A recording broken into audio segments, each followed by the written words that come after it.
ಈ ಫಿಸಿಕ್ಸ್ ಅಲ್ಲಿ ನಾವು ಒಳ್ಳೆ ಮಾರ್ಕ್ಸ್ ತಗೊಂಡು ಟಾಪ್ ರ್ಯಾಂಕಿಂಗ್ ನ ಹೇಗೆ ನಾವು ಪಡ್ಕೋಬಹುದು ಅನ್ನೋದು ಈ ಪರ್ಟಿಕ್ಯುಲರ್ ಸೆಷನ್ ಅಲ್ಲಿ ನಿಮಗೆ ತಿಳಿಸ್ಕೊ ಕ್ವಶನ್ಸ್ ಪ್ರಾಕ್ಟೀಸ್ ಬೇಕು ಅಂತಂದ್ರೆ ಸೊ ನಿಮಗೆ ವೀಕ್ಲಿ DPPC ಇರುತ್ತೆ, ಆಮೇಲೆ ವೀಕ್ಲಿ ಟೆಸ್ಟ್ ಇರುತ್ತೆ, ಅದಾದ್ಮೇಲೆ ಫುಲ್ ಲೆಂತ್ ಟೆಸ್ಟ್ ಇರುತ್ತೆ, 5 test papers with respect to I am talking about Lakshya KCD crash course. ಮತ್ತೆ ವೀಕ್ಲಿ DPP, ವೀಕ್ಲಿ ಟೆಸ್ಟ್, ಅದಾದ್ಮೇಲೂ 5 ಫುಲ್ ಲೆಂತ್ ಟೆಸ್ಟ್ ಪೇಪರ್ಸ್ ಅಂತಂದ್ರೆ I think it is more than enough. Hello my dear students, welcome to PW Kannada YouTube channel. ನನ್ನ ಹೆಸರು Ashok SK, ನಾನು ನಿಮ್ಮ physics teacher. Students, ಇನ್ನೇನು ನಿಮ್ಮ KCD preparation ಜೋರಾಗಿರುತ್ತೆ. ಸೊ ಎಸ್, ಡೆಫಿನೆಟ್ ಆಗಿ ನಿಮ್ಮ ಪ್ರಿಪರೇಷನ್ ಜೋರಾಗೇ ಇರುತ್ತೆ. ಸೊ ಆ ಪ್ರಿಪರೇಷನ್ ಜೋರಾಗಿರೋ ಸಮಯದಲ್ಲೇ ನಿಮಗೆ ಕ್ವಶನ್ಸ್ ಸಹಿತ ಕಾಡ್ತಾ ಇರುತ್ತೆ. ಅಂದ್ರೆ ಮೆಜಾರಿಟಿ ಆಫ್ ದ ಸ್ಟೂಡೆಂಟ್ಸ್ಗೆ ಕೆಲವು ಸಬ್ಜೆಕ್ಟ್ಗಳು ಡಿಫಿಕಲ್ಟ್ ಆಗಿರುತ್ತೆ, ರೈಟ್? ಸೊ ಆ ಡಿಫಿಕಲ್ಟ್ ಸಬ್ಜೆಕ್ಟ್ಗಳಲ್ಲಿ ನಮ್ಮ ಫಿಸಿಕ್ಸ್ ಸಹಿತ ಒಂದು. ಸೊ ಹಾಗಿದ್ರೆ ಈ ಫಿಸಿಕ್ಸ್ ಅಲ್ಲಿ ನಾವು ಒಳ್ಳೆ ಮಾರ್ಕ್ಸ್ ತಗೊಂಡು ಟಾಪ್ ರ್ಯಾಂಕಿಂಗ್ ನ ಹೇಗೆ ನಾವು ಪಡ್ಕೋಬಹುದು ಅನ್ನೋದು ಈ ಪರ್ಟಿಕ್ಯುಲರ್ ಸೆಷನ್ ಅಲ್ಲಿ ನಿಮ್ಗೆ ತಿಳಿಸ್ಕೊಡ್ತೇನೆ.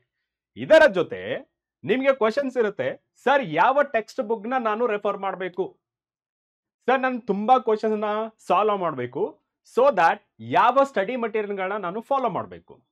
ಅದೇ ರೀತಿ sir I don't want to take a risk, ನಾನು ಡ್ರಾಪ್ ತಗೊಳ್ಳಲ್ಲ, ಇದೇ ವರ್ಷ ನಾನು ಎಕ್ಸಾಮ್ ಬರಿಬೇಕು, ಒಳ್ಳೆ ಮಾರ್ಕ್ಸ್ ತಗೋಬೇಕು, ಟಾಪ್ ರ್ಯಾಂಕಿಂಗ್ ತಗೋಬೇಕು, ಅದೇ ರೀತಿ ಟಾಪ್ ಕಾಲೇಜಲ್ಲಿ ಸೇರ್ಬೇಕು, ಸೊ ದಟ್ ನಾನು ಯಾವ ಚಾಪ್ಟರ್ಗಳನ್ನ ಮಿಸ್ ಮಾಡದೆ ಓದ್ಬೇಕು ಅನ್ನೋದು ನಿಮ್ಮ ಕ್ವಶನ್. ಸೊ ಆ ಕ್ವಶನ್ಸ್ಗೂ ಸಹಿತ ಈ ಪರ್ಟಿಕ್ಯುಲರ್ ಸೆಷನ್ ಅಲ್ಲಿ ನಿಮಗೆ ಆನ್ಸರ್ ಸಿಗುತ್ತೆ. Okay, so without wasting no time, let's get into the topic. That is a master plan for a KCD preparation with respect to physics. Okay, so master plan for a KCD physics preparation 2025. So first ಏನಪ್ಪ ಅಂತಂದ್ರೆ analysis of KCD physics paper. So analysis ನಾವು ಯಾವ base ಮೇಲೆ ಮಾಡ್ತೀವಿ? So first total number of questions ಎಷ್ಟಿರುತ್ತೆ? 60, right? So ಈ 60 questions ಅಲ್ಲಿ ತುಂಬಾ ಡೌಟ್ ಇರುತ್ತೆ. ಸರ್ ಫಸ್ಟ್ ಇಯರ್ ಇಂದ ಎಷ್ಟು ಕ್ವಶನ್ಸ್ ಕೇಳ್ತಾರೆ, ಸೆಕೆಂಡ್ ಇಯರ್ ಇಂದ ಎಷ್ಟು ಕ್ವಶನ್ಸ್ ಕೇಳ್ತಾರೆ. ಈ ಫಸ್ಟ್ ಇಯರ್ ಫಿಸಿಕ್ಸ್ ಇಂದ ಕೆಲವು ಸ್ಟೂಡೆಂಟ್ಸ್ ಅನ್ಸಿರುತ್ತೆ, ಸರ್ ಫಸ್ಟ್ ಇಯರ್ PUC ಇಂದ ಕಮ್ಮಿ ಮಾರ್ಕ್ಸ್ ಬರುತ್ತೆ ಅಂಡ್ ಸೆಕೆಂಡ್ PUC ಇಂದ ಜಾಸ್ತಿ ಮಾರ್ಕ್ಸ್ ಬರುತ್ತೆ. Yes, that's true. ಬಟ್ ಅವ್ರ ನಂಬರ್ ಫಿಕ್ಸ್ ಆಗಿರ್ತಾರೆ. ಸೊ ಫಸ್ಟ್ PUC ಇಂದ 15 ಕ್ವಶನ್ಸ್ ಮಾತ್ರ ಬರುತ್ತೆ, ಸೆಕೆಂಡ್ PUC ಇಂದ 45 ಕ್ವಶನ್ಸ್ ಮಾತ್ರ ಬರುತ್ತೆ ಅಂತೇಳಿ ಫಿಕ್ಸ್ ಆಗಿರ್ತಾರೆ. ಬಟ್ ಅದು ಸ್ವಲ್ಪ ವೇರಿಯೇಷನ್ ಆಗಿದೆ. ಇಯರ್ ಬೈ ಇಯರ್ ನೋಡ್ತಾ ಹೋದ್ರೆ ನಮ್ಗೆ ಗೊತ್ತಾಗುತ್ತೆ. ಓಕೆ, ಸೊ ಫಸ್ಟ್ ಅನಾಲಿಸಿಸ್ ನಾವು ಮಾಡ್ತಾ ಹೋದ್ರೆ ಮಾರ್ಕ್ಸ್ ಡಿಸ್ಟ್ರಿಬ್ಯೂಷನ್ ಟೋಟಲ್ 60 ಮಾರ್ಕ್ಸ್ ಅಂತ ಕನ್ಸಿಡರ್ ಮಾಡ್ಕೊಂಡ್ರೆ ನಮಗೆ ಫಸ್ಟ್ PUC ಮತ್ತೆ ಸೆಕೆಂಡ್ PUC ಅನಾಲಿಸಿಸ್ ಮಾಡಿದ್ರೆ, ಇಯರ್ ವೈಸ್ ಅನಾಲಿಸಿಸ್ ಮಾಡಿದ್ರೆ ನಮ್ಗೆ ಗೊತ್ತಾಗುತ್ತೆ. ಸೊ 15 to 20 ಕ್ವಶನ್ಸ್ ಕೇಳಬಹುದು, not only fixed number of questions. 15 questions ಕೇಳ್ತಾರಂತ ಏನೂ ಇಲ್ಲ, 15 ಇಂದ 20 ಕ್ವಶನ್ಸ್ ವರೆಗೆ ಕೇಳಬಹುದು. ಅಥವಾ 15 ಗಿಂತ ಕಮ್ಮಿ ಕೇಳ್ತಾರ ಸರ್? ಎಸ್, ಪಾಸಿಬಿಲಿಟಿ ಇದೆ. ಇದು ಫಿಕ್ಸ್ ಅಂತ ಏನ್ ಹೇಳುವಲ್ಲ, ಸೊ ಪಾಸಿಬಿಲಿಟಿ ಇದೆ, ಮೇ ಬಿ. ಬಟ್ ರೇಂಜ್ ನೋಡಿದ್ರೆ ಈ ವರ್ಷದಲ್ಲಿ ನಡೆದಿರುವಂತಹ ಕ್ವಶನ್ಸ್ ನೋಡಿದ್ರೆ 15 ಇಂದ 20 ಕ್ವಶನ್ಸ್ ಕೇಳಿದ್ದಾರೆ ಫಸ್ಟ್ PUC ಇಂದ. ಸೆಕೆಂಡ್ PUC ಇಂದ 40 ಇಂದ 45 ಕ್ವಶನ್ಸ್. 45 ಅಂತ ಫಿಕ್ಸ್ ಆಗಿದ್ರಲ್ಲ, ಅದನ್ನ ಮರ್ತು ಬಿಡಿ. 40 ಇಂದ 45 ಕ್ವಶನ್ಸ್ ಕೇಳೋ ಚಾನ್ಸಸ್ ಇದೆ, not fixed one. Yes, of course majority ಏನಿದೆಯಲ್ಲ, ಎಸ್ ಸೆಕೆಂಡ್ PUC ಇಂದ ಬರುತ್ತೆ. ಅಂಡ್ ನಾವು ಇಯರ್ ವೈಸ್ ನೋಡ್ತಾ ಹೋದ್ರೆ 2024 ಅಲ್ಲಿ ಅಂದ್ರೆ ಲಾಸ್ಟ್ ಇಯರ್ ಅಲ್ಲಿ ನಡೆದಿರುವಂತ ಪೇಪರ್ ಅಲ್ಲಿ ನೋಡಿದ್ರೆ 15 ಕ್ವಶನ್ಸ್ ಬಂದಿದ್ದು. ಅಂಡ್ ಇಲ್ಲಿ ಸೆಕೆಂಡ್ PUC ಇಂದ 45 ಕ್ವಶನ್ಸ್ ಬಂದಿದ್ವು. ಅಂದ್ರೆ ಇಲ್ಲಿ ನಾವು ಅನ್ಕೊಂಡಿರಂಗಿದೆ 15 questions from first year, 45 questions from second year. And 2023 ಅಲ್ಲಿ ನೋಡಿದ್ರು ಸಹಿತ 15 questions from first PUC and 45 questions from second PUC. ಅದೇ ನಾವು 2022 ಅಲ್ಲಿ ನೋಡಿದ್ರೆ 15 ಅನ್ಕೊಂಡಿದ್ವಲ್ಲ, ಅದಕ್ಕಿಂತ ಕಮ್ಮಿ ಕ್ವಶನ್ಸ್ ಕೇಳಿದಾರೆ. ಎಷ್ಟು ನೋಡಿ, 11 ಕ್ವಶನ್, ಜಸ್ಟ್ 11 ಕ್ವಶನ್ಸ್ ನ ಕೇಳಿದಾರೆ. 2022 ಅಲ್ಲಿ ಸೆಕೆಂಡ್ PUC ಇಂದ 45 ಕ್ವಶನ್ಸ್ ನ ಕೇಳಿದ್ದಾರೆ. ಅಂದ್ರೆ you have to give more importance. Yes, of course ಎಲ್ಲರಿಗೂ ಗೊತ್ತಿರುವಂತ ವಿಷಯನೇ. ಅಂಡ್ 2021 ಅಲ್ಲಿ ಇಲ್ಲಿ 11 ಕೇಳಿದ್ರು. ಓಕೆ, ಆದ್ರೆ ಹಿಂದಿನ ವರ್ಷ 17 ಕ್ವಶನ್ಸ್ ಕೇಳಿದ್ರು ಫಸ್ಟ್ PUC ಇಂದ. ಅದೇ 2021 ಅಲ್ಲಿ ಸೆಕೆಂಡ್ PUC ಇಂದ 43 questions. Yes, of course mathematics ಗೊತ್ತಿರುತ್ತೆ, ಇಲ್ಲಿ 17 ಕೇಳಿದ್ರೆ ಇಲ್ಲಿ ಡೆಫಿನೆಟ್ ಆಗಿ 43 ಕೇಳಬೇಕು. ಅಂಡ್ 2020 ಅಲ್ಲಿ 15 ಅಂಡ್ 45. 2019 ಅಲ್ಲಿ 18 ಕ್ವಶನ್ಸ್, ಇಲ್ಲಿ 42. ಇಲ್ಲಿ 15 ಅನ್ಕೊಂಡಿದ್ರಲ್ಲಿ ನಮಗೆ 3 ಕ್ವಶನ್ ಜಾಸ್ತಿ ಬಂದಿದೆ. ಇಲ್ಲಿ 45 ಅನ್ಕೊಂಡಿದೀವಿ, ಬಟ್ 3 ಕ್ವಶನ್ಸ್ ಕಮ್ಮಿ ಬಂದಿದೆ, ರೈಟ್? ಸೊ ಇದ್ರ ಪ್ರಕಾರ ನಮ್ಗೆ ಗೊತ್ತಾಗೋದು ಏನಂತಂದ್ರೆ it is not a fix number. Analysis ಪ್ರಕಾರ ನೋಡಿದ್ರೆ, ಈ ವರ್ಷದ್ದು ಅನಾಲಿಸಿಸ್ ಪ್ರಕಾರ ನೋಡಿದ್ರೆ 15 to 20 questions you can expect from first PUC and 40 to 45 questions you can expect from second PUC. Yes sir, KCT physics paper analysis ಆಯ್ತು. What next ಅಂತ ಹೇಳಿದ್ರೆ that is analysis of important chapters. So ಈ analysis of important chapters ಅಂತ ಹೇಗೆ ಗೊತ್ತಾಗುತ್ತೆ? ಈ particular chapter important ಅಂತ ಹೇಳಿ ನಮ್ಗೆ ಹೇಗೆ ಗೊತ್ತಾಗುತ್ತೆ ಅಂದ್ರೆ ನಾವು PYQs ಅಥವಾ ಪಾಸ್ಟ್ ಇಯರ್ ಕ್ವಶನ್ಸ್ ಅಥವಾ ಪ್ರೀವಿಯಸ್ ಇಯರ್ ಕ್ವಶನ್ ಪೇಪರ್ನ ತಗೊಂಡು ಸ್ವಲ್ಪ ಅನಾಲಿಸಿಸ್ ಮಾಡಿದ್ರೆ ನಮ್ಗೆ ಗೊತ್ತಾಗುತ್ತೆ ಯಾವ ಚಾಪ್ಟರ್ ಇಂದ ಜಾಸ್ತಿ ಕ್ವಶನ್ಸ್ ಕೇಳ್ತಾರೆ and second P U C ಅಲ್ಲಿ ಯಾವ ಚಾಪ್ಟರ್ ಇಂದ ಎಷ್ಟು ಕೇಳ್ತಾರೆ ಅನ್ನೋದು ಗೊತ್ತಾಗುತ್ತೆ. ಆ ತರ ನಾನು ಅನಾಲಿಸಿಸ್ ಮಾಡಿಕೊಂಡು ಈ ಡೇಟಾನ ನಿಮ್ಮ ಮುಂದೆ ತಂದಿದ್ದೇನೆ. And must do chapters, okay, must and should do chapters ಯಾವ್ದಾವ್ದಪ್ಪ ಅಂತಂದ್ರೆ ಎಲೆಕ್ಟ್ರೋಸ್ಟಾಟಿಕ್ಸ್ ಅಂದ್ರೆ first chapters from second P U C and second chapter. Okay, second P U C ಇಂದ first 2 chapter electrostatic, that is electric charges and fields, next one electrostatic potential and capacitance. ಈ 2 chapter ಇಂದ 6 questions minimum ಕೇಳ್ತಾರೆ, maximum 8 questions ಇದುವರೆಗೂ ಆಗಿರುವಂತ examination ಅಲ್ಲಿ. ಈ ವರ್ಷ ಅದು 9 ಆಗ್ಬಹುದು 10 ಆಗ್ಬಹುದು. ಓಕೆ, ಬಟ್ ಈ ರೇಂಜ್ ಅಲ್ಲಿ ಕೇಳ್ತಾರೆ. ನಾವು ಮಿನಿಮಮ್ ಇಟ್ಕೊಳ್ಳೋಣ, ಒಂದು 6 ಕ್ವಶನ್ಸ್ ಕೇಳ್ತಾರೆ ಅನ್ಕೋಣ ಈ 2 ಚಾಪ್ಟರ್ ಇಂದ. ಸೊ 6 ಕ್ವಶನ್ಸ್ ಅಂದ್ರೆ ಒಂದು ಕ್ವಶನ್ ತಪ್ಪಾದ್ರೂ ಸಹಿತ ನಮ್ಮ ರ್ಯಾಂಕಿಂಗ್ ಏರುಪೇರು ಆಗುತ್ತೆ. ಅಂತದ್ರಲ್ಲಿ 6 ಕ್ವಶನ್ಸ್ ಅಂದ್ರೆ ಬಿಡಕ್ ಸಾಧ್ಯನಾ? ಆಗಲ್ಲ. So you have to read it. Okay, so must and should do chapters. ಇದು 6 to 8 ಕ್ವಶನ್ಸ್ ಆಯ್ತು. Next one current electricity alone, third ಚಾಪ್ಟರ್ದು 5 to 7 questions. 5 to 7 questions minimum ಅಂದ್ರೂ 5 ಕ್ವಶನ್ಸ್ ಕೇಳಿದ್ದಾರೆ ಅಂಡ್ ಮ್ಯಾಕ್ಸಿಮಮ್ 7 ಕ್ವಶನ್ಸ್ ಕೇಳಿದ್ದಾರೆ. ಅಂಡ್ ನೆಕ್ಸ್ಟ್ ಒನ್ ನೋಡಿದ್ರೆ magnetic effects of electric current and magnetism, 6 to 8 questions. Electromagnetic induction and alternating current 5 to 7 questions. Okay, okay, ಇಲ್ಲಿ 6 to 8 questions, ಇಲ್ಲಿ 5 to 7 questions. Optics, that is ರೇ optics. Okay, ರೇ optics ಮತ್ತೆ wave optics ಮೇಲೆ ನಮಗೆ 6 to 9 questions ಬಂದಿದೆ. ಇದುವರೆಗೂ ನಡೆದಿರುವಂತೆ exam ಅಲ್ಲಿ. Oscillations, waves, electromagnetic waves and dual nature of radiation and matter ಇವೆಲ್ಲ ರಿಲೇಟೆಡ್. ಓಕೆ, ಇದನ್ನ ಯಾಕೆ ಒಂದೇ ಲೈನ್ ಅಲ್ಲಿ ಕೊಟ್ಟಿದ್ದೀನಿ? ಬಿಕಾಸ್ ಈ ಎಲ್ಲಾ ಕಾನ್ಸೆಪ್ಟ್ಗಳು ಒಂದಕ್ಕೊಂದು ರಿಲೇಟೆಡ್ ಇದೆ. ಒಂದಕ್ಕೊಂದು ರಿಲೇಟೆಡ್ ಆಗಿರೋದ್ರಿಂದ ನಿಮಗೆ ಈಸಿ ಆಗುತ್ತೆ. So that oscillations, waves, electromagnetic waves, dual nature of radiation and matter ಎಲ್ಲಾ ಸೇರಿ ನಿಮಗೆ 5 to 6 ಕ್ವಶನ್ಸ್ ಬರುತ್ತೆ. ಫಸ್ಟ್ ಇಯರ್ ಸಹಿತ ಕವರ್ ಆಗಿದೆ ನೋಡಿ. Oscillations, waves, oscillations waves from first PUC and electromagnetic waves, dual nature of radiation and matter, that is from second PUC. ಅಂದ್ರೆ 4 chapter mix, ಅಂದ್ರೆ same concept ಗಳು ಇರುತ್ತೆ, ಈಸಿಯಾಗಿ ಅರ್ಥ ಆಗುತ್ತೆ ಈ ಕಂಬೈನ್ ಮಾಡಿ ಓದಿದ್ರೆ. ಓಕೆ, ಅದರಿಂದ 5 to 6 ಕ್ವಶನ್ಸ್ ಬರುತ್ತೆ. Then atoms and nuclei, so 5 to 6 questions ಬರುತ್ತೆ. Very simple chapters and very small chapters, ಆರಾಮ್ಸಿಯಾಗಿ ನೀವು ನೋಡ್ಕೋಬಹುದು. ರೇಡಿಯೋ ಆಕ್ಟಿವಿಟಿಯಲ್ಲಿ ಕೆಲವು ಟಾಪಿಕ್ಸ್ ಗಳನ್ನ ಡಿಲೀಟ್ ಮಾಡಿದ್ದಾರೆ, ಅದನ್ನ ನಾವು ಸಿಲೆಬಸ್ ನೋಡಿದ್ರೆ ಗೊತ್ತಾಗುತ್ತೆ. ಲಾಸ್ಟ್ ಇಯರ್ ಡಿಲೀಟ್ ಮಾಡಿದ್ರು, ಇದು ವರ್ಷನೂ ಸಹಿತ ಅದೇ ತರ ಇದೆ, ಆಲ್ಮೋಸ್ಟ್ ಸಿಮಿಲರ್ ಇದೆ. ಓಕೆ, ಅದರಿಂದ 5 to 6 ಕ್ವಶನ್ಸ್ ಬರುತ್ತೆ. ಇವುಗಳನ್ನ ಮಾತ್ರ ಮಿಸ್ ಮಾಡಬೇಡಿ. ಸಿಕ್ಕಾಪಟ್ಟೆ ಸ್ಮಾಲ್ ಚಾಪ್ಟರ್ಸ್, ಈಸಿಯಾಗಿ ಅರ್ಥ ಮಾಡ್ಕೊಳ್ಳುವಂತ ಚಾಪ್ಟರ್. ಯಾಕಂದ್ರೆ ಕೆಮಿಸ್ಟ್ರಿ ಮತ್ತೆ ಫಿಸಿಕ್ಸ್ ಅಲ್ಲಿ ಎರಡರಲ್ಲೂ ಬರೋದ್ರಿಂದ ಈ ಟಾಪಿಕ್ಸ್ ಗಳನ್ನ ಮಿಸ್ ಮಾಡದೆ ಓದಿ. Next one electronic devices. ಇಲ್ಲಿ ನಮ್ಗೆ ಏನು ಇಲ್ಲ, ಫಸ್ಟ್ ಎಲ್ಲ ಲಾಜಿಕ್ ಗೇಟ್ಸ್, ಟ್ರಾನ್ಸಿಸ್ಟರ್ಸ್ ಅವೆಲ್ಲ ಇದ್ರು. ಟ್ರಾನ್ಸಿಸ್ಟರ್ಗೆ ಟ್ರಯೋಡ್ ಅಂತ ಕರಿತಿದ್ರು, ಅದರಲ್ಲಿ ಬೇಸ್, ಎಮಿಟರ್, ಕಲೆಕ್ಟರ್ ಅಂತ ತುಂಬಾ ಬಿಗ್ ಕಾನ್ಸೆಪ್ಟ್ ಗಳಿದ್ವು. ಇವಾಗೆಲ್ಲ ರಿಡ್ಯೂಸ್ ಆಗಿದೆ. ಜಸ್ಟ್ ನಮ್ಗೆ ಏನಿರೋದು ಸೆಮಿ ಕಂಡಕ್ಟರ್ ಫಿಸಿಕ್ಸ್ ಅಷ್ಟೇ. ರೆಕ್ಟಿಫೈರ್ಸ್, ಸೆಮಿ ಕಂಡಕ್ಟರ್ ಫಿಸಿಕ್ಸ್ ಯಾವ್ದು, ಪಿ ಎನ್ ಜಂಕ್ಷನ್ ಡಯೋಡ್ ಬಗ್ಗೆ ಓದಿದ್ರೆ ಸಾಕು. ಅದರಲ್ಲಿ ಎನ್ ಟೈಪ್, ಪಿ ಟೈಪ್, ಎರಡು ಟೈಪ್. ಓಕೆ, ಅದಾದ್ಮೇಲೆ ನಮಗೆ ಡೈರೆಕ್ಟ್ ಆಗಿ ಬರೋದು ರೆಕ್ಟಿಫೈರ್ಸ್. ಅದರಲ್ಲಿ ಫುಲ್ ವೇವ್ ರೆಕ್ಟಿಫೈರ್ ಮತ್ತೆ ಹಾಫ್ ವೇವ್ ರೆಕ್ಟಿಫೈರ್. ಇಷ್ಟು 4 ಕಾನ್ಸೆಪ್ಟ್ ಗಳನ್ನ ಓದ್ಕೊಂಡ್ರೆ ಸಾಕು. You can score 3 to 4 questions, ಅಂದ್ರೆ 1 ಕ್ವಶನ್ ಈಚ್, ಅಂದ್ರೆ 1 ಮಾರ್ಕ್ ಸಿಗುತ್ತೆ. ಸೊ ಟೋಟಲ್ 3 to 4 ಮಾರ್ಕ್ಸ್ ಆಯ್ತು. Last but not list, from first year system of particles and rotational motion 2 questions ಬರುತ್ತೆ. ಸೊ ಫಸ್ಟ್ ಇಯರ್ ಇಂದ ನೋಡಿ, ಫಸ್ಟ್ ಒನ್, ಸೆಕೆಂಡ್ ಒನ್, ಇಲ್ಲಿ third one. Okay, ಅಂದ್ರೆ first year ಇಂದ ನೀವು 3 chapters ನ miss ಮಾಡದೆ ಓದಬೇಕು. And what about units and dimensions ಅಥವಾ units and measurements, 1 dimensional motion, 2 dimensional motion, laws of motion and work energy power, ಅದೆಲ್ಲ simple ಕಾನ್ಸೆಪ್ಟ್ಗಳು. ಸುಮ್ಮನೆ ಪೇಜ್ ತಿರುಗಿಸ್ತಾ ಹೋದ್ರೆ ಆರಾಮಾಗಿ ಗೊತ್ತಾಗುತ್ತೆ. Not so difficult. ಯಾಕಂದ್ರೆ ಸೆಕೆಂಡ್ PUC ಕಂಪ್ಲೀಟ್ ಮಾಡ್ಬೇಕಾದ್ರೆ ಫಸ್ಟ್ ಇಯರ್ ಅಷ್ಟೊಂದು ಡಿಫಿಕಲ್ಟ್ ಅನ್ಸಲ್ಲ. ಸುಮ್ಮನೆ ರಿವೈಸ್ ಮಾಡ್ಕೊಂಡು ಹೋಗಿ. ಸುಮ್ಮನೆ ಅಟ್ಲೀಸ್ಟ್ ನಿಮ್ಗೆ ಫುಲ್ ಓದಕ್ ಆಗಲ್ಲ ಅಂತಂದ್ರು ನೀವೇನ್ ಮಾಡ್ಬೇಕು ಅಂತಂದ್ರೆ ಅಟ್ಲೀಸ್ಟ್ PYQs ಆದ್ರೂ ಸಾಲ್ವ್ ಮಾಡಿ. PYQs must and should, you have to do it. First PUC ಇಂದ ಎಂಟೈರ್ PUC ಓದಕ್ಕಾಗಲ್ಲ ಸರ್ ನಮಗೆ ಅಂತ ಹೇಳಿದ್ರೆ ಕಂಪಲ್ಸರಿಯಾಗಿ ಆಸಿಲೇಷನ್ಸ್, ವೇವ್ಸ್ ಮತ್ತೆ system of particles and rotational motion ಕಂಪಲ್ಸರಿಯಾಗಿ ಓದಿ. Okay sir, system of particles ಆಯ್ತಾ ನಮ್ಗೆ ಕಷ್ಟ ಆಗುತ್ತಂದ್ರೆ you can ignore, but you have to take up first 4 chapters, ಈಸಿಯಾಗಿ ಸ್ಕೋರ್ ಮಾಡಬಹುದು. ಯಾಕೆ ಇದನ್ನ ಹೇಳ್ತಾ ಇದ್ದೇನೆ ಅಂದ್ರೆ 2 ಮಾರ್ಕ್ಸ್ ಕೇಳ್ತಾ ಇದಾರೆ, 2 ಕ್ವಶನ್ಸ್ ಕೇಳ್ತಾ ಇದಾರೆ ಪ್ರತಿ ಎಕ್ಸಾಮ್ ಅಲ್ಲೂ. ನೀವು ನೋಡಬಹುದು, PYQ ನೋಡಿದ್ರೆ ಗೊತ್ತಾಗುತ್ತೆ. 2 ಕ್ವಶನ್ಸ್ ಕೇಳ್ತಾ ಇದಾರೆ. ಒಂದು ಸೆಂಟರ್ ಆಫ್ ಮಾಸ್ ಮೇಲೆ ಕೇಳ್ತಾ ಇದಾರೆ, ಇನ್ನೊಂದು ರೊಟೇಷನಲ್ ಡೈನಾಮಿಕ್ಸ್ ಮೇಲೆ ಕೇಳ್ತಾ ಇದಾರೆ. ಅಂದ್ರೆ 2 ಕ್ವಶನ್ಸ್ 1 ಚಾಪ್ಟರ್ ಇಂದ ಬರುತ್ತೆ. ಅಂದ್ರೆ ಆಕ್ಚುಲಿ ನಮಗೆ ಫಸ್ಟ್ PUC ಇಂದ 14 ಚಾಪ್ಟರ್ಸ್, ರೈಟ್? ಸೊ ನಮಗೆ 15 ಕ್ವಶನ್ಸ್ ಕೇಳ್ತಾರೆ. ಈಚ್ ಕ್ವಶನ್ಗೆ ಈಚ್ ಚಾಪ್ಟರ್ ಇಂದ ಒಂದೊಂದು ಕ್ವಶನ್ ಕೇಳ್ತಾರೆ. And system of particles and rotation motion ಬಂದಾಗ 2 ಕ್ವಶನ್ಸ್ ಕೇಳ್ತಾರೆ. ಅಂದ್ರೆ 15 ಅಲ್ಲಿ ಫಿಕ್ಸ್ ಆಯ್ತು ನಮ್ಮ ನಾಲೆಜ್ ಪ್ರಕಾರ ಹೇಳೋದಾದ್ರೆ. ಓಕೆ, ಸೊ ಅದರಿಂದ ಈ ಚಾಪ್ಟರ್ ನ ಮಿಸ್ ಮಾಡಬೇಡಿ. ಅಂಡ್ ನಿಮಗೆ ಫಸ್ಟ್ ಯಾವಾಗ ಸೆಕೆಂಡ್ ಇಯರ್ ತರುವಾಗ ಓದ್ತಿರಲ್ಲ, ಫಸ್ಟ್ PUC ನಿಮಗೆ ಏನೂ ಕಷ್ಟ ಅನ್ಸಲ್ಲ. ಸರ್ ನಮಗೆ ಟೈಮ್ ಇಲ್ಲ, ಕಷ್ಟ ಅನ್ಸಲ್ಲ sir, okay V understood, but ನಮಗೆ ಟೈಮ್ ಇಲ್ಲ ಅಂತ ಹೇಳ್ತಿರ್ತಿರಲ್ಲ, ಅಂತವ್ರು ಏನ್ ಮಾಡಿ ಅಂದ್ರೆ ಅಟ್ ಲೀಸ್ಟ್ P/Qs ನ ಸಾಲ್ವ್ ಮಾಡ್ಕೊಂಡು ಹೋಗಿ ವಿತೌಟ್ ಮಿಸ್. ಓಕೆ, ಇಷ್ಟು ಮಾಡಿ. ಅನಾಲಿಸಿಸ್ ಆಫ್ ಇಂಪಾರ್ಟೆಂಟ್ ಚಾಪ್ಟರ್ಸ್ ಆಯ್ತು. Next one, planning or own planner. ಈ ಪ್ಲಾನ್ ಆದ್ರೂ ಫಾಲೋ ಮಾಡಿ, ಅಥವಾ ನಿಮ್ಮ ಓನ್ ಪ್ಲಾನ್ ಇರ್ತಲ್ಲ. ಸರ್ ನಮಗೆ ಡಿಫರೆಂಟ್ ಪ್ಲಾನ್ ಇದೆ, ಯಾಕೆಂದ್ರೆ ನಿಮ್ಮ ಸೆಲ್ಫ್ ಸ್ಟಡಿ ಮೇಲೆ ನಿಮಗೆ ಬಿಟ್ಟಿದ್ದು. ಓಕೆ, ಪ್ಲಾನಿಂಗ್ ಅನ್ನೋದು ನಿಮ್ಮ ಮೇಲೆ ಬಿಟ್ಟಿದ್ದು. ಒಬ್ಬರು ಪ್ಲಾನ್ ತಗೊಂಡು ಎಕ್ಸಿಕ್ಯೂಟಿವ್ ಮಾಡೋದಲ್ಲ.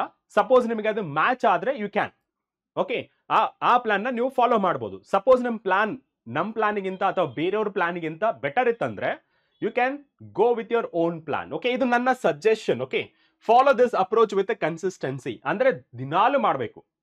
ಓಕೆ, ದಿನಾಲು ಮಾಡಬೇಕು. ಹಬ್ಬ ಬಂದ್ರೆ ನಮ್ಗೆ ಇನ್ನೊಂದು 10-15 ದಿನ ಗ್ಯಾಪ್ ಇದೆ ಅಷ್ಟೇ, ರೈಟ್? ಸೊ ಇಲ್ಲಿ study or watch the lectures. For example ನಮ್ದು ಲಕ್ಷ KCD ಕ್ರಾಶ್ ಕೋರ್ಸ್ ಇದೆ.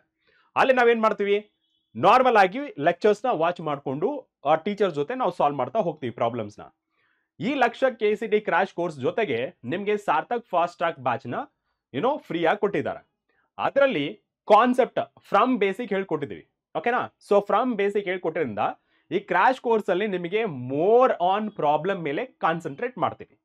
ಅಲ್ಲಿ ನಿಮಗೆ ಕ್ವಶನ್ಸ್ ಪ್ರಾಕ್ಟೀಸ್ ಅಥವಾ ಪ್ರಾಬ್ಲಮ್ ಪ್ರಾಕ್ಟೀಸ್ ಸಿಗುತ್ತೆ ಅಲ್ಲಿ ಕ್ರಾಶ್ ಕೋರ್ಸ್ ಅಲ್ಲಿ.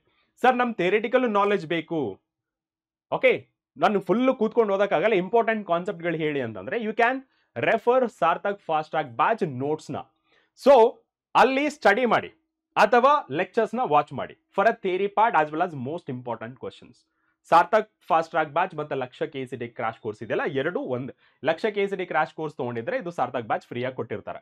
ಸೊ ಅಂತವ್ರಿಗೆ ಯಾರ್ಯಾರು ಥಿಯರಿಟಿಕಲ್ ವೀಕ್ ಇದ್ದೀರಾ, they can go ahead with learning content from Sarthak fast track batch. ಯಾರು ಥಿಯರಿಟಿಕಲಿ ಸಖತ್ ಆಗಿದ್ದೀರಾ, sir we can solve any type of question, ನನಗೆ ಜಸ್ಟ್ ಪ್ರಾಕ್ಟೀಸ್ ಬೇಕು, ಪ್ರಾಬ್ಲಮ್ ಪ್ರಾಕ್ಟೀಸ್ ಬೇಕಂದ್ರೆ you can go ahead with Lakshya KCD crash course ಅಷ್ಟೇ. ಓಕೆನಾ?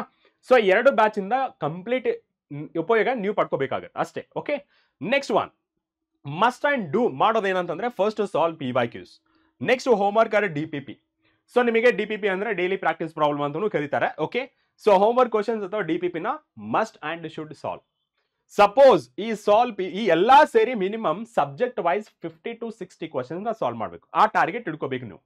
ಯಾರು ಬಂದು ಹೇಳಲ್ಲ, ಯಾಕಂದ್ರೆ you have a very very less time. Okay, ಅದಕ್ಕೆ ನೀವು 50 to 60 ಕ್ವಶನ್ಸ್ ನ ಸಾಲ್ವ್ ಮಾಡಲೇಬೇಕು.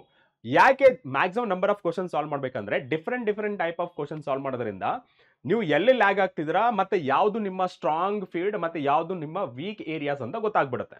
ಸ್ಟ್ರಾಂಗ್ ಏರಿಯಾಸ್ ಮತ್ತೆ ವೀಕ್ ಏರಿಯಾಸ್ ಗೊತ್ತಾದ್ಮೇಲೆ ನೀವು ವೀಕ್ ಏರಿಯಾಸ್ ಮೇಲೆ ಏನ್ ರೆಕ್ಟಿಫೈ ಮಾಡ್ಕೋಬೇಕು ಅದು ಆದಷ್ಟು ಬೇಗ ರೆಕ್ಟಿಫೈ ಮಾಡ್ಕೋಬೇಕು, ರೈಟ್? ಸೊ ಅದರಿಂದ ನೀವು ಇದೆಲ್ಲ ಮಾಡ್ಬೇಕು. ಯಾವುದು ಸಾಲ್ವ್ P/Qs ಆಗಿರ್ಬೋದು, DPP ಆಗಿರ್ಬೋದು, ಹೋಮ್ವರ್ಕ್ ಕ್ವಶನ್ಸ್ ನ ಸಾಲ್ವ್ ಮಾಡೋದಾಗಿರ್ಬೇಕು. ಆಮೇಲೆ ಶಾರ್ಟ್ ನೋಟ್ಸ್ ಹೇಗೆ ಅಂತಂದ್ರೆ ಫುಲ್ ಬುಕ್ ಮೇಂಟೈನ್ ಮಾಡೋದಲ್ಲ, ಈ ಎಂಟೈರ್ ಚಾಪ್ಟರ್ ನ ಒಂದು ಪೇಜ್ ಅಲ್ಲಿ ರೆಡಿ ಮಾಡ್ಕೊಳ್ಳೋದು ಇನ್ ಯುವರ್ ಓನ್ ಸ್ಟೈಲ್. ಅದು ಫ್ಲೋ ಚಾರ್ಟ್ ಮಾಡ್ಕೊಂಡು ಮಾಡ್ತಿರೋ ಅಥವಾ ಡಯಾಗ್ರಾಮ್ ಹಾಕೊಂಡು ಮಾಡ್ತಿರೋ ಅಥವಾ ಪಾಯಿಂಟ್ ವೈಸ್ ಮಾಡ್ಕೋತಿರೋ ಅದು ನಿಮಗೆ ಬಿಟ್ಟಿದ್ದು.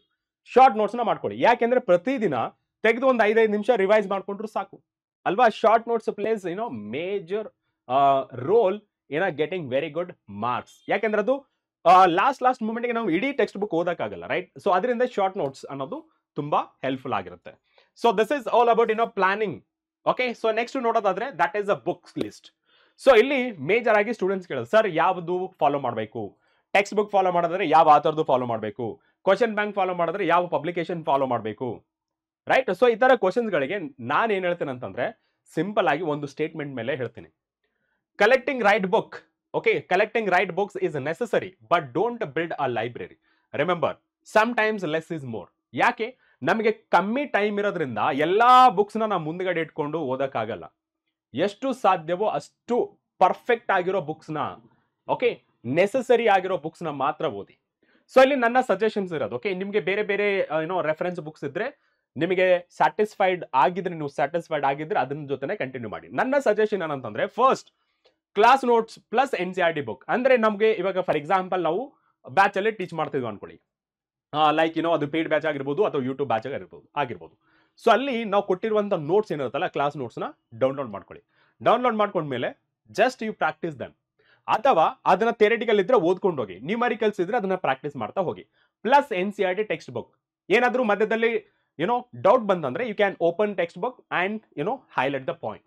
ಎಲ್ಲಿ ಡೌಟ್ ಬಂದಿದೆ ಅದು ಆ ಟಾಪಿಕ್ ನ ಓದ್ಬೋದು. Next one NCERT example. If you want more questions in a different way ಅಂತಂದ್ರೆ you can go ahead with NCERT ಎಕ್ಸಾಂಪಲರ್.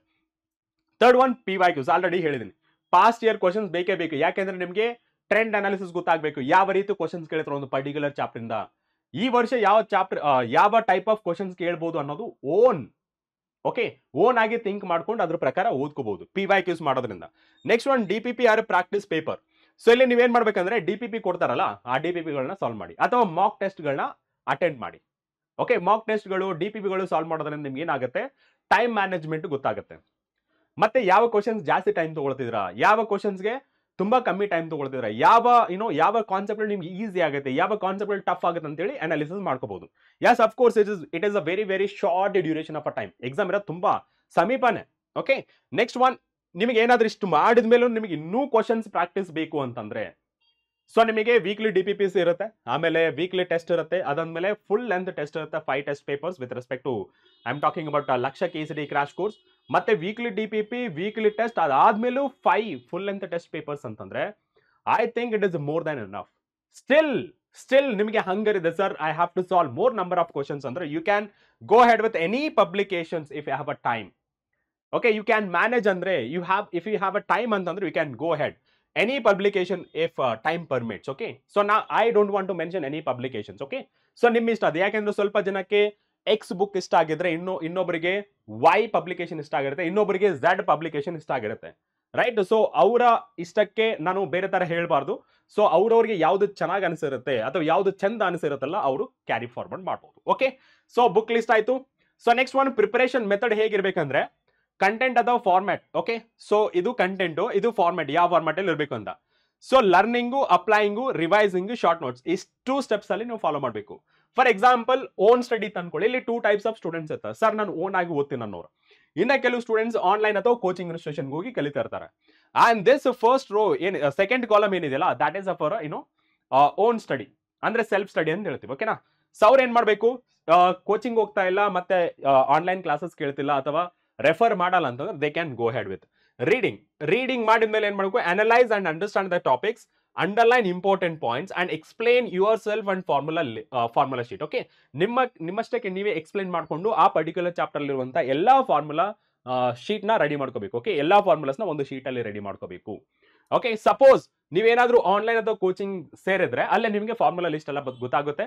And videos ನೋಡೋದ್ರಿಂದ ನಿಮಗೆ ಬುಕ್ ಓದೋ ಅವಶ್ಯಕತೆ ಇರಲ್ಲ, ಯಾಕಂದ್ರೆ ಎಲ್ಲಾ ಕವರ್ ಆಗಿಬಿಡುತ್ತೆ. ಕ್ರಿಸ್ಪಿ ಅಂಡ್ ಕ್ಲಿಯರ್ ಆಗಿ ನಿಮಗೆ ಎಲ್ಲ ಟೀಚರ್ಸ್ ಹೇಳ್ಕೊಡ್ತಾ ಇರ್ತಾರೆ. ಅದು ಆಫ್ಲೈನ್ ಆಗಿರ್ಬೋದು ಅಥವಾ ನಿಮ್ಮ ಓನ್ ಟೀಚರ್ ಆಗಿರ್ಬೋದು, ಯಾವ್ದಾದ್ರು ಕೋಚಿಂಗ್ ಇನ್ಸ್ಟಿಟ್ಯೂಷನ್ ಆಗಿರ್ಬೋದು. ಮೆಜಾರಿಟಿ ಕೇಸಸ್ ಅಲ್ಲಿ ನಿಮಗೆ ಎಂಟೈರ್ ಥಿಯರಿಟಿಕಲ್ ಪಾರ್ಟ್ ಏನೇನ್ ಬೇಕು KCT ಲೆವೆಲ್ಗೆ ಅದೆಲ್ಲ ನಿಮಗೆ ತಿಳಿಸ್ತಾ ಇರ್ತಾರೆ. ನೆಕ್ಸ್ಟ್ ಒನ್, ಆನ್ಲೈನ್ ಆಗಿದ್ರೆ watch the lecture, that's it. Applying ಇದೆ ಇಷ್ಟೆಲ್ಲ ಮಾಡಿದ್ಮೇಲೆ ನೀವೇನ್ ಮಾಡ್ಬೇಕು, ಥಿಯರಿಟಿಕಲ್ ತಿಳ್ಕೊಂಡಿದ್ರ, ಸ್ವಲ್ಪ ಕ್ವಶನ್ಸ್ ಸಾಲ್ವ್ ಮಾಡಿದಾರೆ, then what you have to do ಅಂತಂದ್ರೆ back and questions, PYQs and DPPs. Without seeing the solutions, we have to attempt the questions. Try to solve it. Suppose ಆ ಸೊಲ್ಯೂಷನ್ಸ್ ಬಂದಾದ್ಮೇಲೆ ನೀವು answer ಜೊತೆ compare ಮಾಡಬೇಕು, ನೀವು correct ಆಗಿ answer ಮಾಡಿದ್ರೆ ಇಲ್ಲ ಅಂತೇಳಿ. ಸೊ ಅವಾಗ ಗೊತ್ತಾಗುತ್ತೆ ನೀವು ಪ್ರಾಪರ್ ಆಗಿ ಪ್ರಿಪೇರ್ ಆಗ್ತಿದ್ದೀರಾ ಅಥವಾ ಎಲ್ಲಾದ್ರೂ ಲ್ಯಾಗ್ ಆಗ್ತೀರಾ ಅನ್ನೋದು ಗೊತ್ತಾಗುತ್ತೆ. ಸೊ ಓನ್ ಆಗಿ ಸಾಲ್ವ್ ಮಾಡಕ್ಕೆ ಟ್ರೈ ಮಾಡಿ ಅಂಡ್ ಟೈಮ್ ನ ಮ್ಯಾನೇಜ್ ಮಾಡ್ಕೊಳ್ಳಿ. ಸೊ ಎಲ್ಲಾ ಕ್ವಶನ್ಸು 30 ಸೆಕೆಂಡ್ ತಗೊಳ್ಳಲ್ಲ, ಎಲ್ಲಾ ಕ್ವಶನ್ಸ್ 1 ಮಿನಿಟ್ ತಗೊಳ್ಳಲ್ಲ, ಎಲ್ಲಾ ಕ್ವಶನ್ಸ್ 5 ಮಿನಿಟ್ಸ್ ತಗೊಳ್ಳಲ್ಲ. ಕೆಲವು ಕ್ವಶನ್ಸ್ ಇರುತ್ತೆ 5 ನಿಮಿಷ ತಗೊಳ್ಬಹುದು, ಕೆಲವು ಕ್ವಶನ್ಸ್ ಇರುತ್ತೆ 10 ನಿಮಿಷ ತಗೋಬಹುದು, ಕೆಲವು ಕ್ವಶನ್ಸ್ ಇರುತ್ತೆ 5 ಸೆಕೆಂಡ್ ಅಲ್ಲಿ ಆನ್ಸರ್ ಮಾಡಬಹುದು, ಕೆಲವು ಕ್ವಶನ್ಸ್ ಇರುತ್ತೆ 30 ಸೆಕೆಂಡ್ ಅಲ್ಲಿ ಆನ್ಸರ್ ಮಾಡಬಹುದು. ಈ ತರ ವೇರಿಯಬಲ್ ಕ್ವಶನ್ಸ್ ಇರುತ್ತೆ, ಅಂದ್ರೆ ಒಂದೇ ಫಿಕ್ಸ್ಡ್ ಟೈಮ್ ಇರುವಂತ ಕ್ವಶನ್ಸ್ ಇರಲ್ಲ. ಸೊ ಒಂದೊಂದು ಕ್ವಶನ್ ಡಿಫ್ರೆಂಟ್ ಟೈಪ್ ಆಗಿರುತ್ತೆ, ಅದೇ ರೀತಿ ಟೈಮ್ ಕನ್ಸಂಪ್ಷನ್ ಸಹಿತ ಬೇರೆ ಬೇರೆ ತರ ಇರುತ್ತೆ. ಕೆಲವು ಸ್ಟೂಡೆಂಟ್ಸ್ ಕೇಳ್ತಾರೆ, ಸರ್ ನಾವು ಸಾಲ್ವ್ ಮಾಡ್ಬೇಕಾದ್ರೆ 5 ರಿಂದ 10 ನಿಮಿಷ ತಗೊಳ್ತೀವಲ್ಲ, ನಮ್ KCT ಅಲ್ಲಿ ಅಷ್ಟೊಂದು ಟೈಮ್ ಇಲ್ವಲ್ಲ ಹೇಗೆ ಅಂತ. ಆ ಒಂದು ಕ್ವಶನ್ಸ್ ಜಾಸ್ತಿ ಇರಬಹುದು, ಮಿಕ್ಕಿದ್ದೆಲ್ಲ ಈಸಿ ಆಗಿರ್ಬೋದಲ್ಲ. ಈಸಿ ಅಂತಂದ್ರೆ ಸೆನ್ಸ್ ಆರಾಮಾಗಿ ವಿತ್ ಇನ್ ದಟ್ ಟೈಮ್ ಅಲ್ಲಿ ನೀವು ಆನ್ಸರ್ ಮಾಡೋಂಗೆ ಎಕ್ಸಾಮಿನರ್ಸ್ ಸೆಟ್ ಮಾಡಿರ್ತಾರೆ. ಯಾವುದು ಆ ಕೊಟ್ಟಿರೋ ಟೈಮ್ ಅಲ್ಲಿ ಮುಗ್ಸಕ್ಕಾಗಲ್ಲ ಅಂದ್ರೆ ಅಂತ ಕ್ವಶನ್ಸ್ಗಳು ಕೊಡೋದೇ ಇಲ್ಲ ಅವರು, ಫಸ್ಟ್ ಆಫ್ ಆಲ್. ಅದನ್ನ ತಲೆಯಲ್ಲಿ ಇಟ್ಕೋಬೇಕು ನಾವು, ಯಾಕೆಂದ್ರೆ ಅವ್ರಿಗೂ ಸಹಿತ ಗೈಡ್ ಲೈನ್ಸ್ ಇರುತ್ತೆ. ನಮಗೆ ಯಾವ ತರ ಇನ್ಸ್ಟ್ರಕ್ಷನ್ಸ್ ಇರುತ್ತೆ, student has to follow. Students ಏನೇನು ಫಾಲೋ ಮಾಡಬೇಕು ಅಂತ ಹೇಳಿ ಇನ್ಸ್ಟ್ರಕ್ಷನ್ಸ್ ಕೊಟ್ಟಿರ್ತಾರಲ್ಲ, ಅದೇ ರೀತಿ ಪೇಪರ್ ಸೆಟ್ ಮಾಡ್ತಾರೆ ನೋಡಿ, ಅವ್ರಿಗೂ ಸಹಿತ ಇನ್ಸ್ಟ್ರಕ್ಷನ್ಸ್ ಇರುತ್ತೆ, ಗೈಡ್ ಲೈನ್ಸ್ ಇರುತ್ತೆ. ಯಾಕೆಂದ್ರೆ ಅವರು ಪ್ರೊಫೆಷನಲ್ಸ್, ಆ ಪರ್ಟಿಕ್ಯುಲರ್ ಡ್ಯೂರೇಷನ್ ಆಫ್ ಅ ಟೈಮ್ಗೆ ಸೆಟ್ ಆಗುವಂಗೆ ಮತ್ತೆ ನಿಮ್ಮ ಅನಾಲಿಟಿಕಲ್ ಸ್ಕಿಲ್ಸ್ನ ಮತ್ತೆ ನೀವು ಎಷ್ಟು ಅಂಡರ್ಸ್ಟ್ಯಾಂಡಿಂಗ್ ಮಾಡ್ಕೊಂಡಿದ್ರ ಸಬ್ಜೆಕ್ಟ್ ನ ಅದೆಲ್ಲ ಬೇಸ್ ಮಾಡ್ಕೊಂಡು ನಿಮಗೆ ಕ್ವಶನ್ ಪೇಪರ್ ಪ್ರಿಪೇರ್ ಮಾಡ್ತಾರೆ. ಎಲ್ಲ ಬರೀ ನ್ಯೂಮರಿಕಲ್ ಮೇಲೆನೆ ಕೇಳಲ್ಲ, ಎಲ್ಲ ಕಾನ್ಸೆಪ್ಟ್ ಬೇಸ್ ಮೇಲೆನೆ ಕೇಳಲ್ಲ, ಎಲ್ಲ ಕ್ವಶನ್ಸ್ ಡೈರೆಕ್ಟ್ನು ಕೇಳಲ್ಲ. ಅಂದ್ರೆ ಕೆಲವು ಡೈರೆಕ್ಟ್ ಕ್ವಶನ್ಸ್ ಕೇಳ್ತಾರೆ, ಕೆಲವು ಅಂಡರ್ಸ್ಟ್ಯಾಂಡಿಂಗ್ ಬೇಸ್ ಮೇಲೆ ಕೇಳ್ತಾರೆ, ಕೆಲವು ಅಪ್ಲೈ ಮೇಲೆ ಕೇಳ್ತಾರೆ, ಕೆಲವು ರಿಮೆಂಬರ್ ಮೇಲೆ ಕೇಳ್ತಾರೆ, ಕೆಲವು ಅನಾಲಿಟಿಕಲ್ ಸ್ಕಿಲ್ಸ್ ಮೇಲೆ ಕೇಳ್ತಾರೆ, ಕೆಲವು ಕಾಮನ್ ಸೆನ್ಸ್ ಮೇಲೆ ಕೇಳ್ತಾರೆ. ಸೊ ಈ ತರ ಡಿಫ್ರೆಂಟ್ ಟೈಪ್ಸ್ ಆಫ್ ಕ್ವಶನ್ಸ್ ಇರುತ್ತೆ. No need to worry sir ಎಲ್ಲ ಡಿಫಿಕಲ್ಟ್ ಬರುತ್ತಾ, ನೋ. ಓಕೆ, ನೋ, ಆ ತರ ಬರಲ್ಲ. ಓಕೆ, ಸೊ ನೆಕ್ಸ್ಟ್ ಒನ್ ಮಾಡ್ಬೇಕು ರಿವೈಸಿಂಗ್ ಮಾಡ್ಬೇಕಾದ್ರೆ ಏನ್ ಮಾಡ್ಬೇಕು, ರಿವೈಸಿಂಗ್ ಮಾಡ್ಬೇಕಾದ್ರೆ ಆ ಪಾಯಿಂಟ್ಸ್ ವೈಸ್ ಅಲ್ಲಿ ನೀವು ನೋಟ್ಸ್ ಮಾಡ್ತಾ ಹೋಗಿ. ಈ ಪಾಯಿಂಟ್ಸ್ ಅನ್ನು ನೆನ್ಪಿಟ್ಕೊಳ್ಳಿ. ಓಕೆ, ಟ್ರಿಕ್ಸು ಶಾರ್ಟ್ ಟ್ರಿಕ್ಸು ಅಂತೇಳಿ ಹೋಗ್ಬೇಡಿ. ಎಲ್ಲೆಲ್ಲಿ ನೆಸೆಸಿಟಿ ಇರುತ್ತೆ ಅಲ್ಲೆಲ್ಲ ನಿಮಗೆ ಶಾರ್ಟ್ ಟ್ರಿಕ್ಸ್ ಮತ್ತೆ ಟಿಪ್ಸ್ ಇರುತ್ತೆ. ಹಾಗಂತೇಳಿ ಇಡೀ ಸಬ್ಜೆಕ್ಟ್ ನ ಶಾರ್ಟ್ ಕಟ್ಸ್ ಅಥವಾ ಟಿಪ್ಸ್ ಜೊತೆ ಹೋಗಕ್ ಹೋಗ್ಬೇಡಿ. ಯಾಕಂದ್ರೆ ನಾನು ಹೇಳ್ತಾ ಇದೀನಿ, ಯಾರು ಕರೆಕ್ಟ್ ಆಗಿ 100% ಡೆಡಿಕೇಶನ್ ಆಗ್ತಿದಾರ, you go ahead with your own methods. Okay, don't fall for short tricks short cuts ಆ ಮೆಥಡ್ಗೆ ಹೋಗ್ಬೇಡಿ. Success do not have a short cuts, ಅದನ್ನ ಮಾತ್ರ ನೆನಪಲ್ಲಿ ಇಟ್ಕೊಳ್ಳಿ. ಓಕೆ, ಕೆಲವರು ಹೇಳ್ತಿರ್ತಾರೆ ನಾವು ಶಾರ್ಟ್ ಕಟ್ಸ್ ಅಲ್ಲಿ ಹೇಳ್ಕೊಡ್ತೀವಿ, ಎಲ್ಲಾ ಸಬ್ಜೆಕ್ಟ್ ಶಾರ್ಟ್ ಕಟ್ಸ್ ಅಲ್ಲಿ ಹೇಳ್ಕೊಡ್ತೀವಿ. ನೋ, ಆ ತರ ಶಾರ್ಟ್ ಕಟ್ಸ್ ಬೇಕಿದ್ರೆ ನಾವು ಯಾಕೆ 2 ವರ್ಷ ಓದ್ಬೇಕಿತ್ತು? 1 ವಾರ ಸಾಕ್ಬೇಕು ತಾನೆ? 1 ವಾರ ಸಾಕು. ಶಾರ್ಟ್ ಕಟ್ಸ್ ಅಲ್ಲಿ ಕಲಿತೀನಿ ಅಂತಂದ್ರೆ 1 ವಾರ ಸಾಕು. ಯಾಕೆ ನಾವು 2 ವರ್ಷ ಓದ್ಬೇಕು KCT ಎಕ್ಸಾಮ್ಸ್ಗೆ? ಕರೆಕ್ಟ್ ತಾನೆ? ಫಸ್ಟ್ ಇಯರ್ ಮತ್ತೆ second year, right? So 2 years ಆಗುತ್ತೆ. ಸೊ ಶಾರ್ಟ್ ಕಟ್ಸ್ ಇತ್ತಂದ್ರೆ ಯಾಕೆ ಓದ್ಬೇಕು? 1 ವಾರ ಅಥವಾ 1 ತಿಂಗಳು, ಮ್ಯಾಕ್ಸಿಮಮ್ ಅಂದ್ರೆ 1 ತಿಂಗಳು ಇಳ್ಕೋಬೋದಲ್ಲ. ಸೊ ನಾನೇ ಹೇಳ್ತೀನಿ ಅಂದ್ರೆ there is no way for a success. There is no short cuts for the success ಅಂತ ಹೇಳ್ತೀನಿ. ಓಕೆ, ಸೊ ಯಾವತ್ತು ಶಾರ್ಟ್ ಕಟ್ಸ್ ನ ಫಾಲೋ ಮಾಡಬೇಡಿ. ಎಲ್ಲೆಲ್ಲಿ ನೆಸೆಸಿಟಿ ಇದೆ ಅಂತ ಪ್ಲೇಸ್ಗಳಲ್ಲಿ ಟೀಚರ್ಸ್ ಹೇಳ್ತಾರೆ, ನೋಡಿ ಈ ತರ ಶಾರ್ಟ್ ಕಟ್ ನ ನಾವು ಫಾಲೋ ಮಾಡಬಹುದು ಟು ಸೇವ್ ದ ಟೈಮ್ ಅಂತೇಳಿ ಇರುತ್ತೆ. Okay, right. Next one, short notes ಬಗ್ಗೆ ಆಲ್ರೆಡಿ ಹೇಳಿದೆ, you can go ahead. Okay, so ಇಷ್ಟು ಮಾಡಿದ್ರೆ ಡೆಫಿನೆಟ್ ಆಗಿ you can get a very good ranking by scoring very good marks. Okay, so PCM ಆದ್ರೆ ಇಂಜಿನಿಯರಿಂಗ್ಗೆ, by PC ಆದ್ರೆ medical field, agriculture field, ಈ ತರ ಡಿಫ್ರೆಂಟ್ ಬ್ರಾಂಚಸ್ ಆಫ್ ಸೈನ್ಸ್ ಇರುತ್ತೆ. So ನಿಮ್ಮ ಪೇರೆಂಟ್ಸ್ ಗೈಡೆನ್ಸ್ ಮತ್ತೆ ನಿಮ್ಮ ಸೀನಿಯರ್ಸ್ ಯಾರು ಇರ್ತಾರಲ್ಲ, ಓಕೆ, ಅವರ ಗೈಡೆನ್ಸ್ ತಗೊಳ್ಳಿ, ನಿಮ್ಮ ಟೀಚರ್ಸ್ ಗೈಡೆನ್ಸ್ ತಗೊಳ್ಳಿ. ನೀವು ಏನ್ ಮಾಡಿದ್ರೆ ಫಸ್ಟ್ ಆಫ್ ಆಲ್ ನಿಮ್ಮ ಇಂಟ್ರೆಸ್ಟ್ ಏನು ಅಂತೇಳಿ ಫಸ್ಟ್ ನೀವು ತಿಳ್ಕೊಳ್ಳಿ. ಆಮೇಲೆ ಬೇರೆಯವ್ರ ಸಜೆಷನ್ ಕೇಳಿ, ನೀವು ಏನ್ ಮಾಡಿದ್ರೆ ಚೆನ್ನಾಗಿರುತ್ತೆ ಅಂತೇಳಿ. Okay, so that's it. So I wish you all the very best for your preparation as well as the KCT examination. Okay, so ನೀವು ಚೆನ್ನಾಗಿ ಮಾಡಿ. ಸೊ ನೀವು ಚೆನ್ನಾಗಿ ಓದಿ, ನೀವು ಹ್ಯಾಪಿಯಾಗಿರಿ. ಓಕೆ, ಸೊ ಖುಷಿಯಾಗಿ ನೀವು ಪ್ರಿಪರೇಷನ್ನ ಸ್ಟಾರ್ಟ್ ಮಾಡಿ.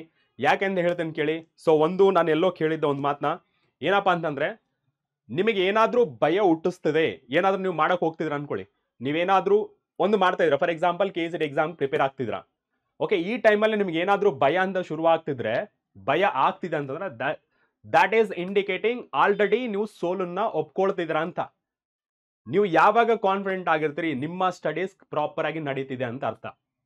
ಓಕೆ, ನಾನು ಹೇಳ್ತಿರೋದು ಎಕ್ಸಾಮ್ ಫಿಯರ್ನ ಬಿಟ್ಬಿಡಿ. ನೀವು ಏನ್ ಮಾಡ್ತೀರ ಅದ್ರ ಮೇಲೆ ಕಾನ್ಸಂಟ್ರೇಟ್ ಇಟ್ಟು 100% ಡೆಡಿಕೇಶನ್ ಮಾಡಿ ಓದಿ. ಡೆಫಿನೆಟ್ ಆಗಿ ಸಕ್ಸಸ್ ಅನ್ನೋದು ನಿಮ್ಮನ್ನ ಫಾಲೋ ಮಾಡುತ್ತೆ.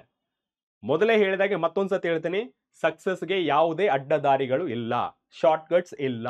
ಓಕೆ, ಸೊ ಇಷ್ಟು ಹೇಳ್ತಾ ಇವತ್ತಿನ ಸೆಷನ್ನ ಇಲ್ಲಿಗೆ ಸ್ಟಾಪ್ ಮಾಡ್ತಾ ಇದೀನಿ. ಓಕೆ, ಟೇಕ್ ಕೇರ್, ಬಾಯ್.